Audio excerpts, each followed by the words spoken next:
भाई मुझे non stop messages आ रहे हैं और एक अजीब मिसकंसेप्शन फैला हुआ है कि F6TX और ATX ये पेपर मार्च अटैम्प में नहीं देने चाहिए। भाई क्यों नहीं देने चाहिए? क्योंकि सर मार्च अटैम्प के बाद फिजिकल ईयर चेंज हो जाता है, फाइनेंस एक्ट चेंज हो जाता है, तो अगर खुदा ना खास्ता हम फेल हो गए या हमने पेपर नहीं दिया तो फिर हमारे लिए वो पुराना कोर्स बिल्कुल बेकार हो जाएगा। ये वो इसके जवाब आते हैं। पहली चीज़, आप ऐसा क्यों सोच रहे हो कि आप फेल हो जाओगे?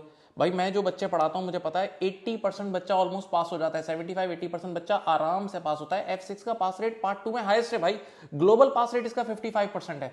तो पहली बात है ऐसा सोचो भी नहीं। नंबर 2, अगर कोई ये सोच भी रहा है ना कि यार मेरी कि मैं शायद पास हो जाऊँ, मैं शायद फेल हो जाऊँ, कोई ये सोच रहा है, तो भाई उसकी नीयत फेल होने की, ये तो नीयत ही गलत है।